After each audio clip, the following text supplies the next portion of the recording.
ஓம் சாய்ராம், ஜெய் சாய்ராம். எல்லாரும் நல்லா இருக்கணும். எல்லாருக்கும் நல்லதே நடக்கணும். அன்பு குழந்தையே, இந்த காலமானது ஒவ்வொரு துன்பத்துக்கு பிறகும் கண்டிப்பாக ஏதாவது ஒரு இன்பத்தையும் மகிழ்ச்சியையும் உன் வாழ்க்கையில கொடுக்கறதுக்காக காத்துக்கிட்டு இருக்கும். அப்படிதான் நான் இப்போ உன் வாழ்க்கையில ஒளிச்சு வச்ச மகிழ்ச்சியை உன் வாழ்க்கையில் உன்னிடமே கொண்டு வந்து சேர்க்க போறேன். நாளைக்கு விடியும் போதே உன் மனசு மகிழும்படியாக ஒரு சந்தோஷமான நல்ல செய்தியும் நீ எதிர்பார்த்த ஒரு நல்ல விஷயமும் உன்னை நோக்கி வரப்போகுது என் செல்லமே. இனிமேலும் நீ தேவையில்லாம கவலைப்படுறதோ கோபப்படுறதோ வாழ்நாளை வருத்தப்பட்டு வீணாக்குவதோ வேண்டாம். நீ எப்போது கோபப்பட்டாலும் உனக்கு எதிரில் இருக்கும் எதிரிதான் வெற்றி பெறுவான். நீ தோற்று போவாய் என்பதை தெளிவாக புரிந்து கொண்டு கோபத்தை கட்டுப்பாட்டுக்குள்ள வச்சுக்கோ. ஏன்னா கோபம் என்பது ஒருபோதும் உனக்கு வெற்றியை தரப்போவதில்லை. அதே போலதான் வருத்தமும்.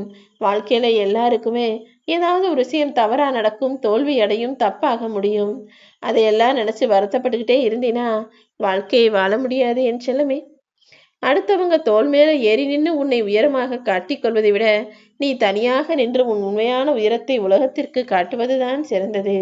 என்னை யார் என்று எனக்கே அடையாளப்படுத்தும் ஆயுதம்தான் மற்றவர்கள் கொடுக்கும் அவமானம் என்பதை நீ உறுதியாக உன் தலையெழுத்தா எழுதி வச்சுக்கோ. அடுத்தவங்க உன்னை அவமானப்படுத்தினாலும் கஷ்டப்படுத்தினாலும் கவலையை கொடுத்தாலுமே சரி, அதன் மூலமாக நீ யாரு, நீ எவ்வளவு பெரிய பலசாலி, எல்லாத்தையும் தாண்டி உன்னால வர முடியுன்றத நீயே புரிந்து நடந்து கொள். என்ன நடந்தாலும் எதற்காகவும் நீ சோர்ந்து போகாதே என் செல்லமே. உன் வாழ்க்கையில நீ எதிர்பாராத நேரத்துலதான் நான் பல ஆச்சரியங்களை கொடுக்க போறேன். உன் மனசு குழப்பத்தில் இருக்கும்போது மௌனமாக இரு. மனசு கஷ்டமா இருக்கும்போது தைரியமா இருக்கணும். அதை விட்டுட்டு ஐயோ இப்படி நடந்துருச்சே, கஷ்டமா இருக்கே, கவலையா இருக்கே, குழப்பமா இருக்கேன்னு நீ ஏன் சோர்ந்து போயிடக்கூடாது. என்ன நடந்தாலும் பொறுமையாக காத்திருந்தீனா எந்த நொடியில் வேண்டுமானாலும் நான் உன் வாழ்க்கைக்கான ஆட்டத்தை மாற்றி அமைப்பேன். எப்போது நீ நல்லது நடக்கும் என்ற நம்பிக்கையோடு வாழ ஆரம்பிச்சியோ அப்போதே உனக்கான நல்லதை நடத்தி கொடுக்க வேண்டுமென நானும் தயாராகிவிட்டேன் என் செல்லமே. எப்போதுமே உனக்கு பிடிச்சதை நீ உன் கூடவே வச்சுக்கோ. ஆனா உனக்கு பிடிச்சதை அது உனக்கு பிடிக்காதுன்ற பட்சத்தில், அது உன்னை விட்டு விலகி போகும் பட்சத்தில் எதையும் இறுக்கமாக பிடிச்சு வச்சுக்க நினைக்காத. ஏன்னா விலகி போறதை விட்டுடணுமே தவிர இழுத்து வச்சு பிடிச்சுக்கிட்டு இருந்தீனா அது நாளைக்கு உனக்கு தான் நிம்மதி இழக்க செய்யும். எதுவாக இருந்தாலும் புரிஞ்சு நடந்துக்கோ என் செல்லமே. உன்னை எதிர்த்து நிற்பவர்கள் எல்லாம் எதிரியும் கிடையாது. உன் கூட இருக்கிறவங்க எல்லாம் உடற்கான உறவுகளும் கிடையாது. காலமும் சூழ்நிலையும் மாறும்போது எதிரி நண்பனாவான்.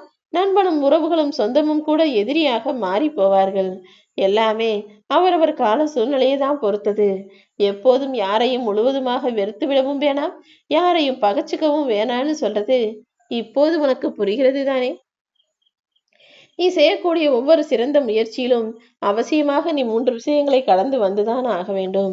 யார் உன்னை ஏளனமாக மட்டம் தட்டி பேசினாலும், யார் நீ என்ன சொன்னாலும் எதிர்த்து பேசினாலும் எல்லாத்தையும் ஏத்துக்கோ. அதை கடந்து வந்துடு. அதை விட்டுட்டு நீங்க எப்படி என்ன மட்டம் தட்டி பேசலாம்னு அவங்க கூட போய் சண்டை போடுறதும், உன் கருத்துக்கு எதிர்கருத்தை யாராவது சொல்லும்போது அவர்களிடம் வீண் விவாதம் செய்வதும் வீணான விஷயங்கள். ஏளனம், எதிர்ப்பு, கேலி, கிண்டல், அவமானம் எது வந்தாலும் எல்லாத்தையும் தாண்டி போகக்கூடிய ஆளாக நீ இரு. இந்த உலகத்துல நல்லவன் கெட்டவன்னு யாரும் தனியாக கிடையாது. அடுத்தவங்களுக்கு பிடிச்ச மாதிரி நீ ஒரு விஷயத்த செஞ்சினா உன்னை நல்லவன்னு சொல்ற அதே உலகம், அதே மனிதர்கள் நாளைக்கே அவனுக்கு பிடிச்சத நீ செய்யலைனா உன்னை கெட்டவன் என்று சொல்லவும் தயங்க மாட்டார்கள் என் செல்லமே. இந்த உலகமே அவங்கவங்களுக்கு தேவையானது அடுத்தவங்க செய்யறாங்களான்னு மட்டும்தான் எதிர்பார்க்கறாங்க. எப்போதுமே ஒருவரை குறைச்சு மட்டமாக மதிப்பிடவோ அல்லது ஒருவர் மனதை காயப்படுத்தவோ வேணாம்.